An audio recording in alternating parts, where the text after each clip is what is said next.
Hello there and welcome to 1080's monthly LinkedIn Live. Today we are talking about reapplying to an organisation who has previously rejected you. So we've noticed a lot of our clients at the moment are talking about going back to companies that they really want to work to, but they've had a rejection. So we thought it was a good time to talk about this.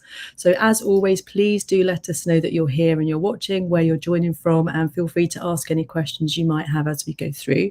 If you're watching on catch up, then we will respond to those questions later on. So I'm joined today by Catherine Lambert and Urvashi Desai. So welcome, ladies. Thank you for joining. Hi there. Welcome. Great. And could you both just give a brief intro? So Catherine, just a bit about what you do at 1080. Yes, hi. My name is Catherine Lambert. I'm a facilitator and executive coach, so run a lot of development programs, particularly around leadership and management, as well as one-to-one coaching. Brilliant, thank you. And Urvashi? I'm an executive coach and a career coach for 1080, but I also work as a coach outside 1080. Besides, I'm also a caregiver, which I'm very proud to do that as well. Lovely. Thank you very much. Great intros. Okay, so as we said, more and more clients are telling us that they're reapplying for jobs. So we're going to go straight into the first question, which is, should I apply for the same job again after being rejected from it? So Catherine, over to you. Yes, I think what I would say first of all is that I think it's really important to acknowledge that most of us have faced some sort of rejection from maybe a job that we really wanted in the past, and it can be really tough. But what I would always say is, just because that has happened to you in the past doesn't mean that there might not be an opportunity in the future. So really don't give up, keep your head up, and there absolutely could, it may just have not been the right time. And so therefore, yes, I would absolutely say applying for the same job again after being rejected can be really useful. And we do know of clients who have succeeded in getting roles at a later date. So yes, absolutely, I would say do apply in the future. Brilliant, thank you. Okay, so Urvashi, have you got anything to add to that? I think just want to acknowledge what Catherine just said. The rejection is such a harsh thing in any job search. So yeah, really acknowledge that. But I guess I would just go back to the question. I mean, this is a question: should I apply for the main job again? So it's making decision, isn't it? Really, any decision you make, I think you have to step back and say, why actually am I applying for a role? So I would ask the question: what's my big why here? Why is it important for me to go through the same journey? I was rejected. And I find it's quite helpful, and this is what I do with my clients, is go back to your values. And I think that sometimes underpins your decision making. And I think we at 1080 talk a lot about values, you know, as you know. And it's such a basic thing, but actually it would be very helpful for you to reflect on what are your values and what it means. And that will actually take two courses. Either you'll say, yeah, my values are completely aligned with this company, and therefore I really need to persevere and, take the on the chin and, give it another go, which is absolutely fine. Or you might actually realize on reflection, I was applying for this role because the whole world and everyone around me tells me this is a great place to work and I really should go. Otherwise, I'm a failure, or it looks good on my CV. And it could be for all the wrong reasons, and it's not actually true to your values. So it will definitely sort out that kind of dilemma you might be facing. So I would go back again to the values and help you make this decision. Yeah, that's a good point. And Catherine, when we spoke yesterday about this, on our run through, you were talking as well, weren't you, about considering the feedback you had, and was it like a skill issue? So yeah, absolutely. I think as well as exactly what Urvashi said in terms of, the big why for applying again, really any feedback that you've had around why you weren't successful is going to be a really important part of helping you think about whether to apply again. And so if you have had some feedback, and we know that doesn't always happen, but any feedback that you have had, think about, well, am I able to display in some way or evidence that I've taken that on board and started to do something differently? So it might be I've developed a skill, or I've managed to go and get some more experience in some of the areas they say perhaps I was lacking in. Because if you're just reapplying with exactly the same experience and CV that you had previously, it's more than likely you'll get the same outcome. So really thinking about how can you evidence that you have taken that on board and you're moving forward and have done something different, I think is a really important part of answering this question as well. Yeah. Absolutely. And actually my son, so he's 17 at the moment, he's looking for a part-time job, And he's really struggling. I think it's very hard to find part-time jobs for people of that age at the moment anyway. But he recently got rejected from an interview, which he was really keen on. And actually, I said to him afterwards, why don't you message them or email, or whichever mechanism it was they were using. I can't remember which one, but ask them what you could do, because they said, please reapply. So I said to him, well, maybe ask them what you could do differently next time. So you're kind of putting the ball back in their court. And actually they have replied and they've given him some tips. So I thought being really direct like that. So you've said reapply, what can I do differently? I thought that was great that they came back with some answers. And since then he's then gone back and asked for work experience, which I think is great as well. But yeah, definitely. I think that's the thing, isn't it? Be quite specific. Yeah, and it just shows that you're really committed to wanting to do what will get you in the best position to get the job next time. I think it's all credit to him that he's done that. Actually, I think it's great, and I'm sure it will help him in the future be really successful. Yeah, fingers crossed. Yes, absolutely. Yeah, I think, Sarah, you may be lucky there. I think I was recruiting for many years since I was in my 20s, and it's a tricky area because you want to get feedback, and as Catherine has already explain the problem, that it's not always forthcoming. For a number of reasons, because people are a little cagey what they can say in case it comes back, and so that's true. But I would always, if the feedback is not coming, I think you know yourself quite well, and if you were gonna, self-examine, where did you go wrong? And I mean, self-examination again requires courage. And I would just say, be ruthless and quite brutal, because it's just in your comfort of your own home. What went wrong? And you have a gut feeling about things. I mean, you won't know the full story, but if you take that exercise of self-examination and take that courage of what went wrong, and kind of really own it, and kind of get a journal and write all the stuff that could have gone wrong, and really own that piece, because then you know what went wrong, so you can fix it. And I've got a client, which is kind of just a sharing the story. Currently, I'm working on. She's brilliant, and there was an assessment they had to pass through. She was the only one who actually passed the assessment. Everybody had failed. So she clearly has the ability, but on the day, it didn't go to her plan. She fell apart, and she didn't get the job. And I said, clearly it was a performance issue. And if you can go back and say, look, I know the interview did not go to the way I explained I wanted to for a number of reasons, and see if they can give you a second chance. She's done that, so we're waiting for the jury's out there. We'll wait for that. But yes, what have you got to lose? Nothing to lose, and also it just makes you feel you've owned it, even if they don't come back. You've actually done the right thing, and you're brave. Yeah, and I think that's a really good point about the feedback of Ashley. I think my son has been fortunate that they've replied and they've been, really helpful. But I do know of a couple of people that work in recruitment, and they very rarely give feedback because they've actually had issues in the past where someone's tried to sue them for rejecting them on whatever basis it was. So they're now really careful about that. So I do understand why some people won't give the feedback. So yeah, I think self-examination, as you said, is a great idea. Definitely. Okay, so next question then. So how many times can I apply to the same company? So Vashi, do you want to start with that one? It doesn't matter how many times. I can kind of cover this a little bit in a way. That's what are your values? Why do you want to do that? It's a big why. If it's really important for you to apply, so whether it's 2 or 3 times, it doesn't matter. And I think we were talking a couple of days ago, Sarah, you said Google has this practice people reapply. It's a different culture for different organizations. So I think I wouldn't get too hung up on the number of times, but ask yourself why you want to do that. And the only thing I would actually kind of counter that is, I used to be in recruitment for a long time. As part of a head of HR, I was doing recruitment, and the recruitment has changed over the years. So most people reapply for big companies because they think, if I have this name on my CV, it's going to make my life so much easier. I'm set for life because, I've got these big brands, and, if they see that, then I'll get an interview, and therefore they persevere. So I'm not knocking that. The world does work like that, but I think the world has evolved. And I remember I'm quite embarrassed to say that when I was recruited first in my 20s, we would just, look for the big names, 2-1 from a red brick university, and then, come on in for interview. And anybody who didn't fit that, we were kind of a little bit reluctant. But I think the world has changed. It's much more progressive, and I was quite brave, and I did express my voice that we could do this better. and the company also evolved with me. So I think now you can have a lot of different paths to your story. So it's not that you need to apply for the same organization because for those reasons. The traditional view has changed.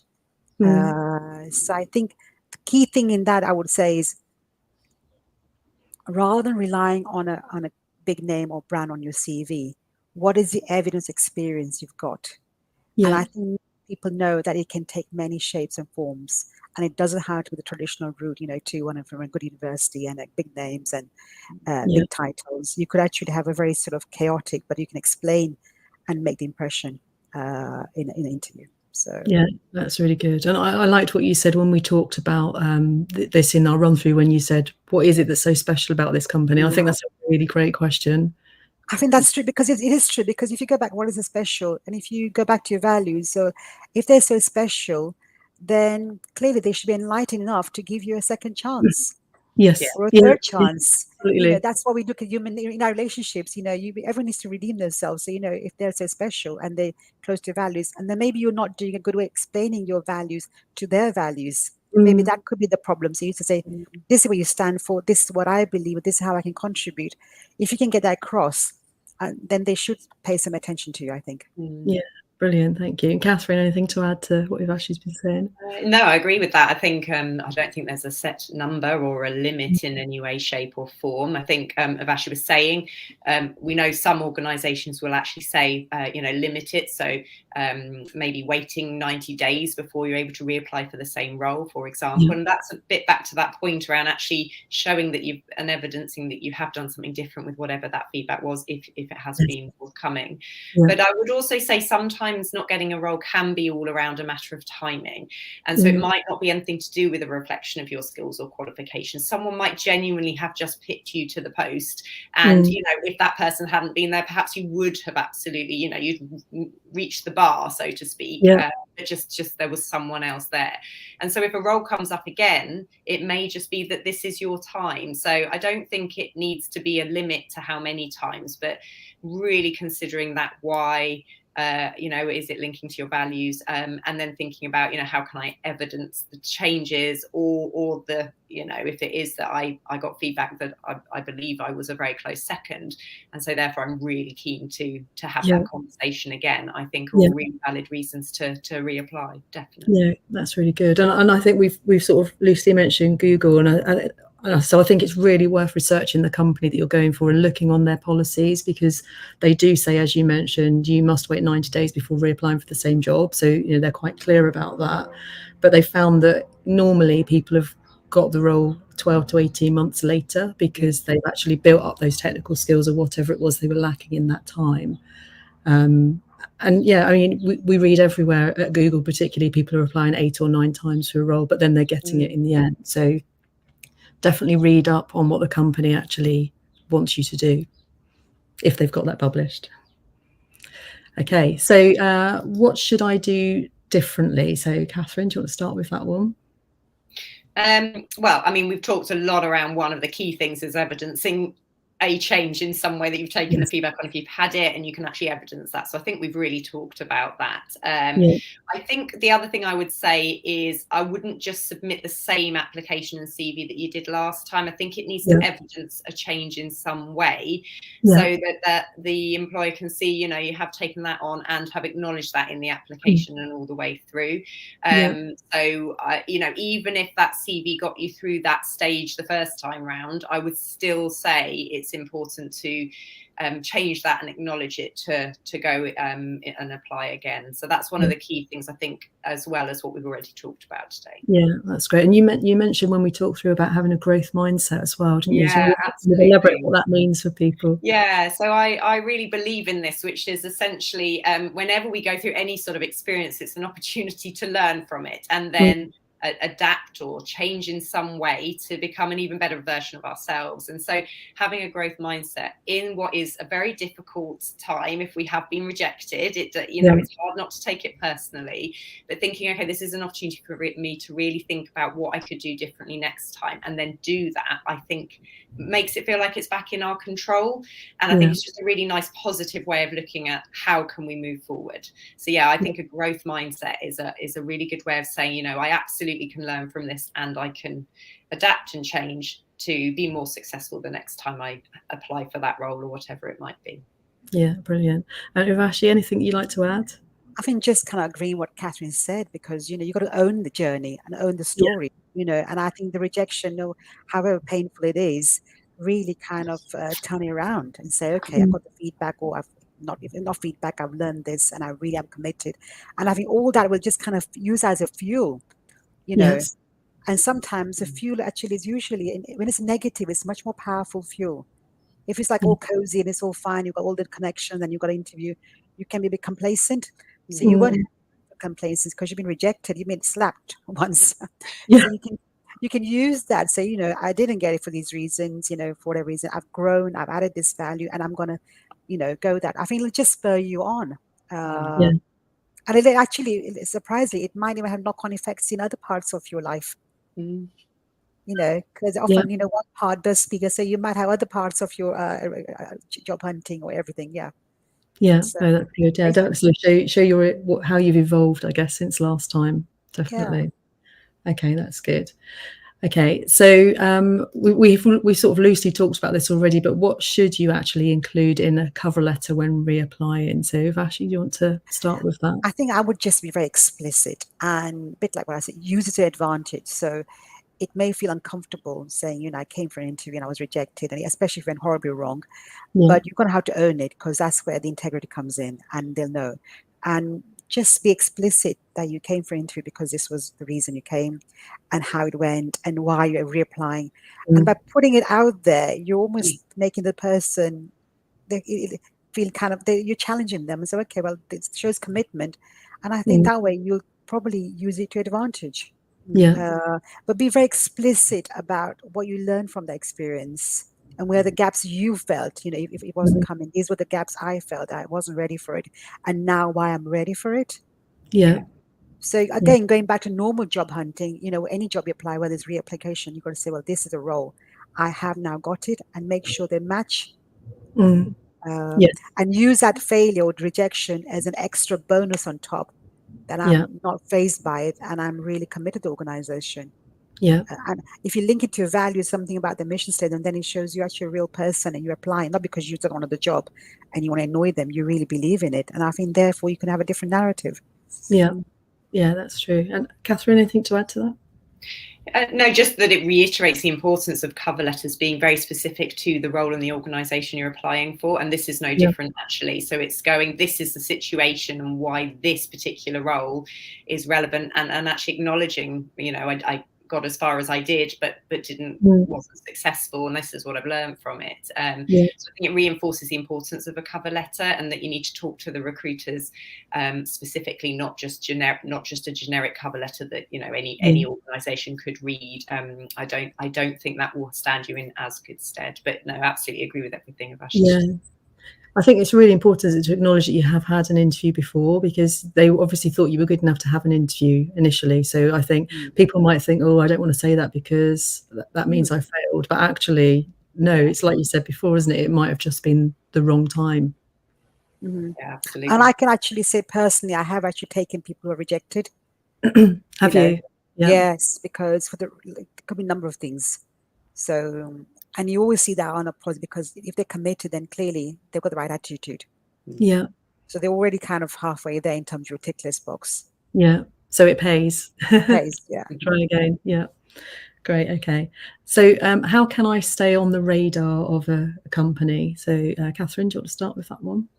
Yeah, I think you need to know what the process is. So it might be the hiring manager directly, it might be that the recruiter, your main point of contact is. So really work out who it is that you're interacting with, and then that will help you decide who to stay in touch with, essentially. And if the more you can build positive relationships with them, the better. But obviously what you don't want to do is constantly be bombarding with them about, you know, is there an opportunity yet? Because clearly that doesn't send the right message either. But I think it is, you know, hopefully you've built some sort of rapport with one of those individuals. And then just maybe an email, or it probably will be an email, or however they're communicating, to and say, you know, just still like to know if there's anything else coming out at the moment, is going to be really helpful. But I would do it with if possible, with the hiring managers, because they are going to be making those decisions, but it's not always possible for you to get hold of their details. So I think it does depend a bit in terms of what process you've been through. Yeah, okay, great, thank you. And Vashi, anything to add to that? I mean, hiring a manager with the best direct route, where sometimes, as Catherine said, it's not always possible. So you need to work on the periphery. And I would just go back on, you know, if this is important to you and this company, then you need to take a strategic view about this. So how can I actually get in their radar? And there's a number of things you can do. You can look at alumni, you know, school friends, anybody. And it goes back to Michael Moore. You know, he always drums about networking. You know, we feel uncomfortable doing that, but again, networking in the widest sense of organize, you know, for your job hunt, will hopefully kind of connect you with the people. But if it's a specific organization, then I would look at conferences, events, and if you go to them, and if those companies are there and also attending, I would reach out to them and, you know, make a small conversation, like, you know, I apply for a job, and, you know, and one thing I think, in even the current letter, I don't know whether anyone's read this book, the 2-Hour Job Search book. Is something we kind of, I have read, and we kind of read at 1080s, you know. One of the things I picked up from that is the idea of the concept of boosters. Boosters are people who actually like helping. Probably a bit like us three, I guess, in a way. We like to serve people. We like to feel connected. It makes us feel good and gushing. And I think human nature is that we like to help the majority of the people. And if you get the right people and you make the right connection, then you'll be surprised how much they would do you sort of work for you. So you need to reach out for them, but getting the right people. But telling them your story, why it's important for you to work for that organization, how committed you are, and more importantly, how you can contribute. Yeah. Because telling them how much you want to work for them is great. You know, that's just your ask. But you want to say it's like how I can contribute and how I have evolved. And being in their radar and making sort of connection with them, you know, that would pay. I think that would pay dividends. Yeah, absolutely. Not easy, but it's a better route than you know, other stuff. Yeah, definitely.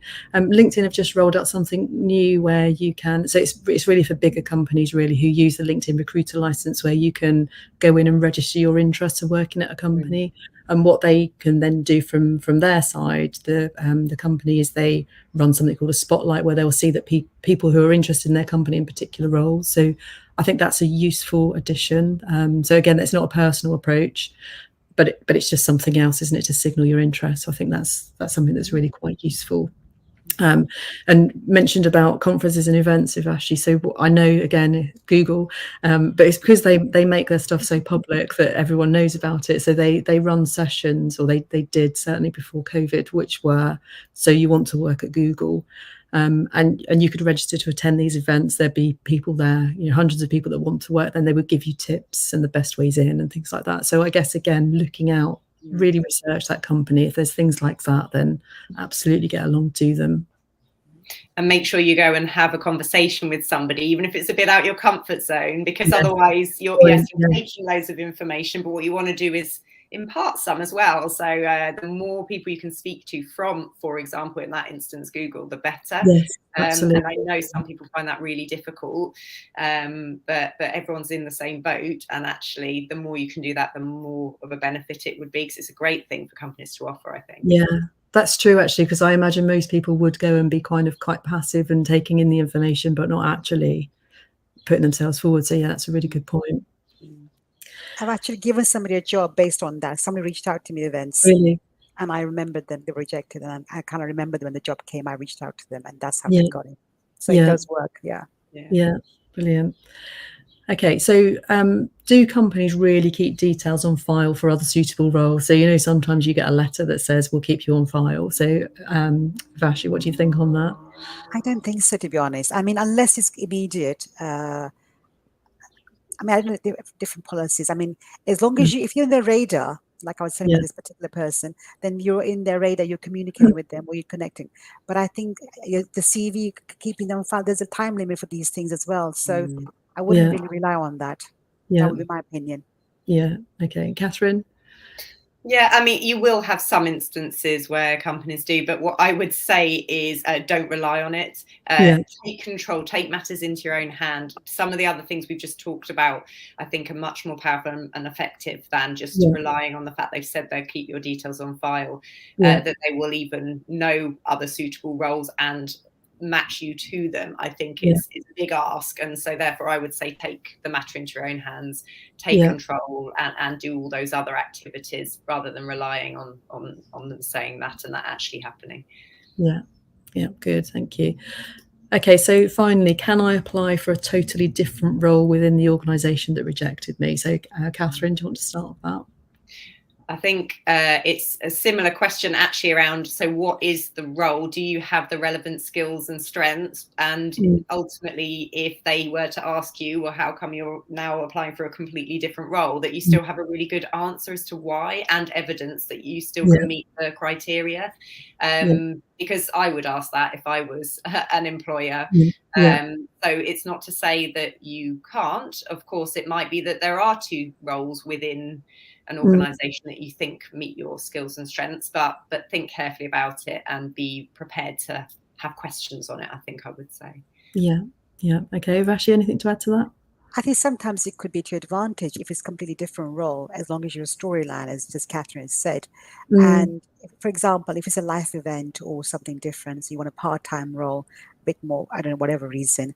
And if you can articulate that, then it's completely fine. It actually seems like you're coming to the organization and there's a slightly different role, and therefore you may be more suitable than the role you applied for. So I think take it to your advantage. Yeah, great, thank you. Okay, so we will leave as we always do with a top tip. So Catherine, what would be your top tip to people watching? I think for me it's that one around absolutely don't give up. Keep that growth mindset.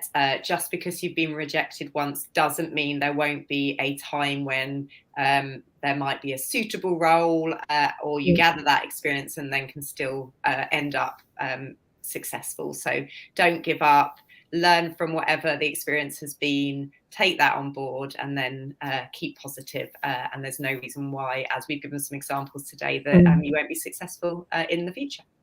Brilliant, thank you. And Vashi? I don't know the one or two, but first is don't be generic. That's something I feel very passionate about. But I think the other thing I would say, touching on what Catherine said, all this applying is always very difficult. So I would, this is what I do for my kind of journey. If you've got sort of fears, demons, anxieties, whatever is going on in your head, I actually literally invite them to tea, like you invite to a friend, and sit with them, literally sit with them. And I think then they don't have such a strong hold on you, then they leave me alone.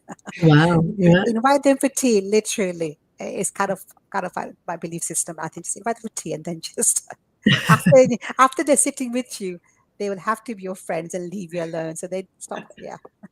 Excellent. Thank you very much. Okay. Well, thank you very much, Catherine and Vashi. It's been a really useful session. And thank you to everyone that's been watching. Anyone that's watching on replay, as I mentioned, please do feel free to ask your questions and we will come back to those later on. So thanks again. And please join us again on the 20th of June when we are going to be talking about asking the right questions at interview. So I'll be joined then by Alison and Maria. So thanks again, everybody, and see you next time. Bye. Thank you. Bye-bye. Bye. Thank you.